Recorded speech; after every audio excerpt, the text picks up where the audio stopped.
Not here, not now. A new hate crime law is sparked by a shooting in Richland County. Opinion: why is a hate crime law so desperately needed in South Carolina, one of only 2 states without one?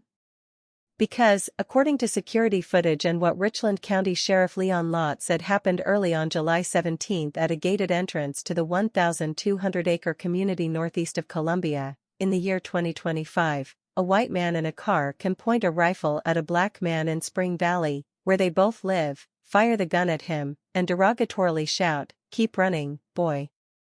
As if South Carolina hadn't already established the first formal slave patrol in 1704 to control, intimidate, and terrorize black men, whom racist white men equate with boy. A hate crime law should be enacted in South Carolina to make it clear that incidents like the one Lott described in Richland County are unacceptable if hate has no place in the state at the moment. Luckily for Richland County residents, County Councilwoman Tyra Little didn't wait for the state to do what it has long resisted and send a message to bigots that hate will not be tolerated. Why does South Carolina hate hate crime laws so much? Opinion. In January, the Richland County Councilwoman was sworn in, and by June, she had garnered unanimous support for South Carolina's first hate crime ordinance for the entire county. Now, Orangeburg County is one vote away from being the second and fueling a domino effect that could spread across South Carolina's 46 counties. There are hate crime laws in 19 South Carolina towns and cities, including Columbia, Casey, Charleston, and Myrtle Beach.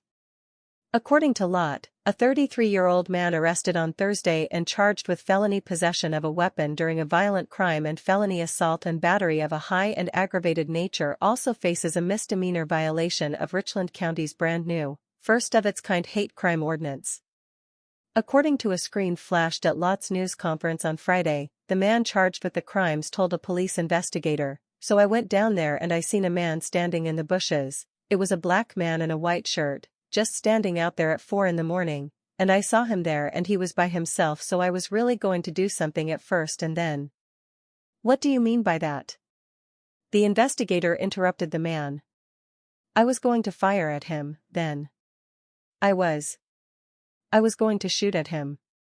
In announcing the arrest, Lott said, "This is why this hate crime ordinance was passed by Richland County Council, to address incidents such as this." The sheriff added, "We're very fortunate that our victim was not shot." In fact, the suspect stated in his interview that he initially intended to shoot him but did not. Again, he was only shooting because of our victim's race. The accused man will be tried in the United States, so he will have his day in court. However, Lott made the video of him saying, "Keep running, boy," on Friday. According to Lott, the black man was jogging nearby when the shooting occurred around 6:30 in the morning. Lott made it a point to point out that the arrest made by his department included an unprecedented charge made by a county sheriff in a state with no hate crime laws. The message that sends is necessary and powerful, not here, not now. Most people think that South Carolina is one of only 2 states in the country without a hate crime law. Wyoming, where Matthew Shepard was tortured and left to die in 1998 for being gay and whose name is on the nation's hate crime law, is the other, but some people say Wyoming was actually the first state to pass a hate crime law. The dispute shows hate crime laws aren't equal. Under the ordinance of Richland County, crimes motivated by race, ethnicity, gender, sexual orientation, disability, religion, or other biases carry penalties of up to 30 days in prison and a $500 fine. The serious charge is actually shooting the gun, Lott said Friday of the man Richland County arrested.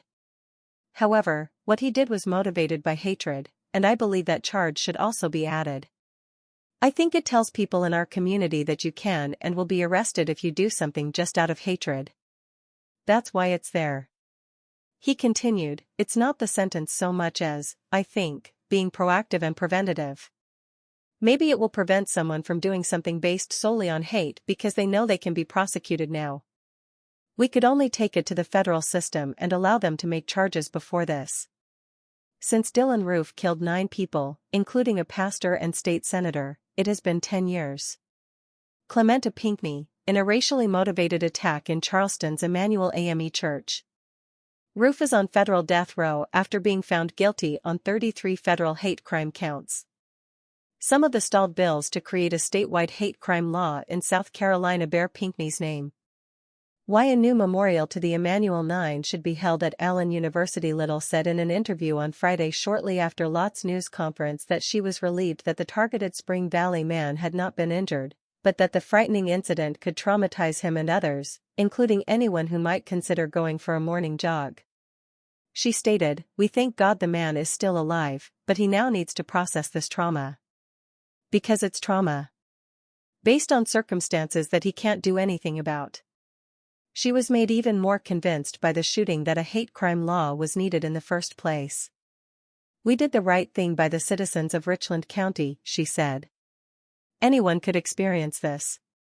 Little said it would be great if more cities and counties started to pass hate crime laws of their own, but she said such a wave shouldn't be what's needed to pressure the state to follow suit. She stated, "I can only speak for the governing